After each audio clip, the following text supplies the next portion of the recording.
Hello friends, welcome to billionaire seeds. இன்னைக்கு நாம இபிஎஸ்னா என்ன, இபிஎஸ் எப்படி கால்குலேட் பண்றாங்க, மந்த்லி இபிஎஸ் கால்குலேஷன் என்ன, இபிஎஸ் பென்ஷன் நம்மளுக்கு எவ்வளவு கிடைக்கும், மந்த்லி பென்ஷன் நம்மளுக்கு எவ்வளவு கிடைக்கும் தெரிஞ்சுக்கலாம் வாங்க. Welcome to billionaire seeds. இபிஎஸ்னா என்ன அப்படின்னு பார்த்தோம் அப்படின்னா எம்ப்ளாயீஸ் பென்ஷன் ஸ்கீம். இதுதான் இபிஎஸ் ஓட ஃபுல் ஃபார்ம். இது இபிஎஃப்ஓ ஓட 4 பில்லர்ஸ்ல முக்கியமான ஒண்ணு.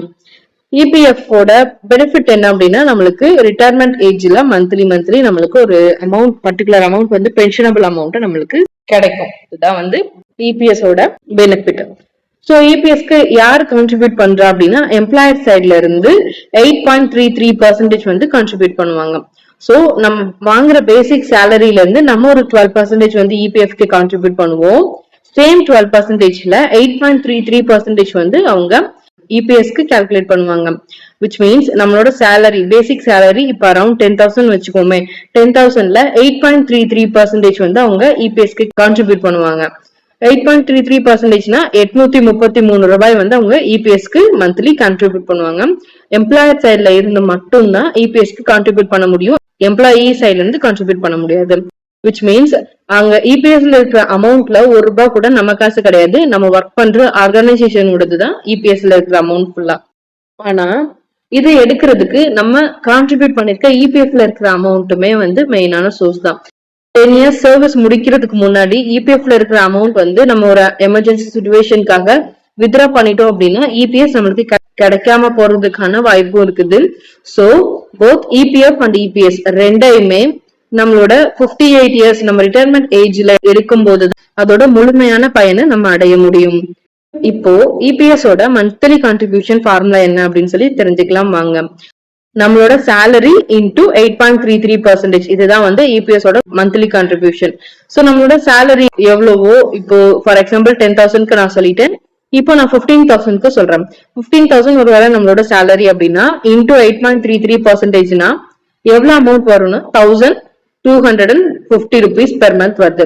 அதாவது 15,000 ரூபாய் சம்பளம் நம்ம வாங்குறோம் அப்படின்னா அதுல 8.33% 1,250 ரூபாய் நம்மளுக்கு எம்ப்ளாயர் சைட்ல இருந்து நமக்காக இபிஎஸ்க்கு கான்ட்ரிபியூட் பண்றாங்க.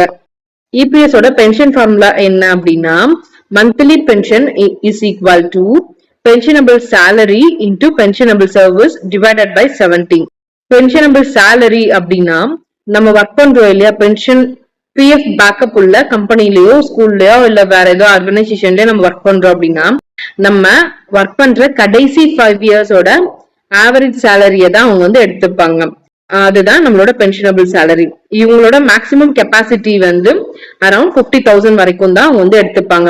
15,000க்கு மேல நீங்க சம்பளம் வாங்குற நபரா இருந்தாலும் கூட அவங்களோட மேக்சிமம் கேப் 15,000 மட்டும்தான். சோ அவங்க 15,000 தான் அதுக்கு அஸ்யூம் பண்ணிப்பாங்க.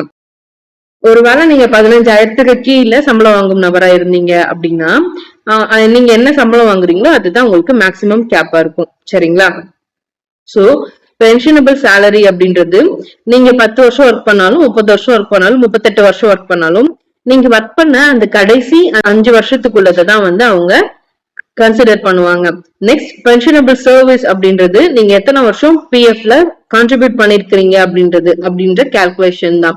சோ பென்ஷனபிள் சர்வீஸ் அப்படின்றது நீங்க 10 years கான்ட்ரிபியூட் பண்ணிருக்கலாம், இல்ல மோர் தென் 10 years கான்ட்ரிபியூட் பண்றதுனால இருந்திருக்கலாம். சோ நீங்க ஓவராலா எத்தனை வருஷம் கான்ட்ரிபியூட் பண்ணிருக்கீங்களோ அதுதான் பென்ஷனபிள் சர்வீஸ். இது ரெண்டையும் மல்டிபிள் பண்ணி அதை 70ஆல டிவைட் பண்ணா எவ்வளவு அமௌண்ட் வருதோ அதுதான் உங்களுடைய மந்த்லி பென்ஷன். இது ஒரு எக்ஸாம்பிள்ஸ் வச்சு பாத்துடலாம் வாங்க.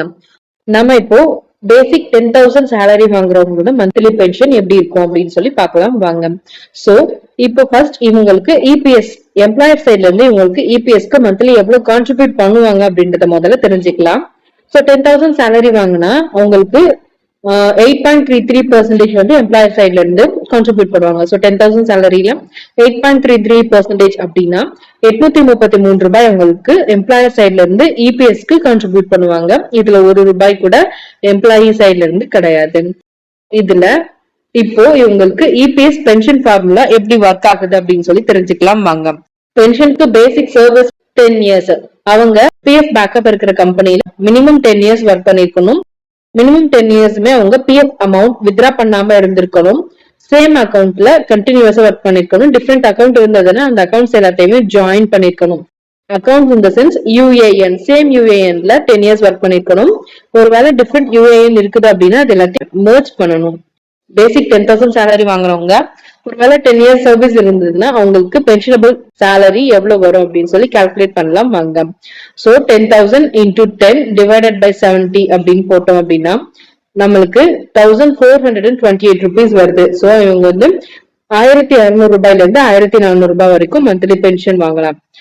நெக்ஸ்ட் 20 இயர்ஸ்க்கு கால்குலேட் பண்ணோம் அப்படின்னா 10,000 into 20 divided by 70 அப்படின்னு போட்டோம்னா இவங்களுக்கு மந்த்லி பென்ஷன் எவ்வளவு வர வாய்ப்பு இருக்குது அப்படின்னா 2,800 ரூபாய் வரைக்கும் பென்ஷன் வர வாய்ப்பு இருக்குது. 30 இயர்ஸ் இவங்க வந்து பென்ஷன் கான்ட்ரிபியூஷன்ல இருந்திருக்கிறாங்க, பிஎஃப் கான்ட்ரிபியூஷன்ல இருந்திருக்கிறாங்க அப்படின்னா இவங்களுக்கு மந்த்லி பென்ஷன் வந்து அரௌண்ட் 4,200 வரைக்கும் வர்றதுக்கான வாய்ப்பு இருக்குது. ஒருவேளை இவங்க 38 வருஷம் பிஎஃப் கான்ட்ரிபியூஷன்ல இருந்திருக்கிறாங்க அப்படின்னா இவங்களுக்கு அரௌண்ட் 5,400 வரைக்கும் மந்த்லி பென்ஷன் வர வாய்ப்பு இருக்குது. ஓவராலா 38 இயர்ஸ் 10,000 சேலரியில ஒர்க் பண்ணியிருந்தா அவங்களுக்கு மந்த்லி பென்ஷன் 5,400 வர்றதுக்கு வாய்ப்பு இருக்குது. இது வந்து பிஎஃப் எடுக்காதவங்களுக்கு மட்டும்தான் அப்ளிகபிள் ஆகும். பிஎஃப் எடுத்திருந்தா அதுக்கு ஏத்த மாதிரி கொஞ்சம் அட்ஜஸ்ட்மெண்ட்ஸ் வந்து வரதுக்கு வாய்ப்பு இருக்குது. ஒருவேளை பிஎஃப் எடுத்திருந்தாங்க அப்படின்னா உங்களுக்கு பென்ஷன் வராமலே போகவும் கூட வாய்ப்பு இருக்குது. ஒருவேளை இப்போ சேலரி வந்து 15,000 வாங்குறவங்களா இருந்தாங்கன்னா அவங்களுக்கு எப்படி இபிஎஸ் ஒர்க் ஆகும் அப்படின்னு சொல்லி பார்க்கலாம் வாங்க. பென்ஷனபிள் சேலரி வந்து 15,000. இவங்களுக்காக எம்ப்ளாயர் சைட்ல இருந்து இபிஎஸ்க்கு பண்ணக்கூடிய கான்ட்ரிபியூஷன் எவ்வளவா இருக்கும்னு சொல்லி ஃபர்ஸ்ட் கால்குலேட் பண்ணி தெரிஞ்சுக்கலாம் வாங்க. சோ 15,000 into 8.33% அப்படின்னா அரௌண்ட் 1,250 rupees வருது. 1,650 ரூபாய் வந்து 15,000 சம்பளம் வாங்குறவங்களுக்காக 1,650 ரூபாய் வந்து எம்ப்ளாயர் சைட்ல இருந்து இபிஎஸ்க்கு மந்த்லி கான்ட்ரிபியூட் பண்றாங்க. இவங்க ஒருவேளை 10 வருஷம் பென்ஷனபிள் சர்வீஸ்ல கான்ட்ரிபியூட் பண்ணிருக்காங்க அப்படின்னா 2,100 ரூபாய் வரைக்கும் இவங்களுக்கு மந்த்லி பென்ஷன் வரதுக்கு வாய்ப்பு இருக்குது. ஒருவேளை இவங்க 20 வருஷம் வரைக்கும் பென்ஷனபிள் சர்வீஸ்ல கான்ட்ரிபியூட் பண்ணிருக்காங்க அப்படின்னா 4,200 ரூபாய் வரைக்கும் இவங்களுக்கு மந்த்லி பென்ஷன் வரதுக்கு வாய்ப்பு இருக்குது. ஒருவேளை இவங்க 30 வருஷம் வரைக்கும் பென்ஷனபிள் சர்வீஸ்ல கான்ட்ரிபியூட் பண்ணிருந்தாங்க அப்படின்னா 6,400 ரூபாய் வரைக்கும் இவங்களுக்கு மந்த்லி பென்ஷன் வரதுக்கு வாய்ப்பு இருக்குது. ஒருவேளை இவங்க 38 வருஷம் வரைக்கும் பென்ஷனபிள் கான்ட்ரிபியூஷன் ஒர்க் பண்ணிட்டு இருந்தாங்க அப்படின்னா இவங்களுக்கு 8,100 ரூபாய் வரைக்கும் மந்த்லி பென்ஷன் வர்றதுக்கு வாய்ப்பு இருக்குது. இவங்க வந்து பிஎஃப் அமௌண்ட் எடுக்காம இருந்தாங்க அப்படின்னாலும் இது வந்து கம்ப்ளீட்லி அப்ளிகபிள் ஆகும்.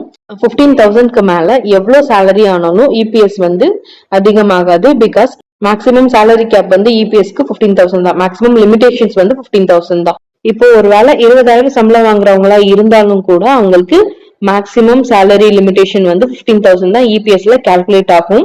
சோ அந்த 15,000 ருபீஸ்க்கு ஏத்த மாதிரி தான் அவங்களுக்கு வந்து மந்த்லி பென்ஷன்ஸும் ஜெனரேட் ஆகும். சோ 15,000 பிளஸ் நம்மளோட பென்ஷனபிள் சர்வீஸ் இது ரெண்டையும் கால்குலேட் பண்ணி மந்த்லி பென்ஷன் என்னன்னு சொல்லி அவங்க தெரிஞ்சுக்கலாம். இப்ப நான் உங்களுக்கு ஒரு சின்ன கால்குலேஷன் டேபிள் காலம் காட்டுறேன். இது மூலமா உங்களுக்கு இன்னும் கொஞ்சம் இது டீப்பா புரிய வாய்ப்பு உண்டு. இபிஎஸ் பென்ஷனால நம்ம ரிச்சாலாம் ஆக மாட்டோம். பட் மந்த்லி கிராசரிஸ், மெடிசின், அத்தியாவசிய தேவைகளுக்கெல்லாம் இது வந்து ரொம்ப யூஸ்ஃபுல்லா இருக்கும். இதுல நம்ம மோஸ்ட் டேஞ்சரஸா நம்ம அடிக்கடி செய்யக்கூடிய தப்பு என்ன அப்படின்னா 10 இயர்ஸ் கம்ப்ளீட் ஆகிறதுக்கு முன்னாடி பென்ஷன் அமௌண்ட் வந்து பிஎஃப் அமௌண்ட் வந்து நம்ம வித்ரா பண்றது மட்டும்தான் நம்ம சைட்ல இருந்து நம்ம பண்ற பெரிய மிஸ்டேக். சோ இப்போ ஒருவேளை நம்ம 10 இயர்ஸ் கம்ப்ளீட் பண்றதுக்கு முன்னாடி பிஎஃப் அமௌண்ட் வித்ரா பண்ணிட்டோம் அப்படின்னா இபிஎஸ் வந்து பெர்மனண்டா கேன்சல் ஆகுறதுக்கும் வாய்ப்பு இருக்குது. ஒரு சிலருக்கு பிஎஃப் அமௌண்ட் வந்து வித்ரா பண்றது மூலமா பிஎஃப் அமௌண்ட்ல இருந்து வர காம்பவுண்ட் இன்ட்ரெஸ்ட் கட் ஆகும் அப்படின்றது மட்டும்தான் தெரியுமே தவிர இந்த மாதிரி மந்த்லி பென்ஷன் கட் ஆகும் அப்படின்ற அவேர்னஸ் இல்லாம இருந்திருக்கலாம். சோ பிளீஸ் இனிமே வந்து பிஎஃப் அமௌண்ட் வித்ரா பண்றதுக்கு முன்னாடி இதையும் கொஞ்சம் கன்சிடர் பண்ணுங்க. இந்த வீடியோ உங்களுக்கு பிடிச்சிருந்ததுன்னா நம்ம சேனல் சப்ஸ்கிரைப் பண்ணி பக்கத்துல இருக்க பெல் ஐக்கன் கிளிக் பண்ணி வச்சுக்கோங்க. இந்த வீடியோ உங்க ஃப்ரெண்டுக்கு யூஸ்ஃபுல்லா இருக்கும்னு நினைச்சீங்கன்னா இந்த வீடியோ உங்க ஃப்ரெண்ட்ஸ்க்கு ஷேர் பண்ணுங்க.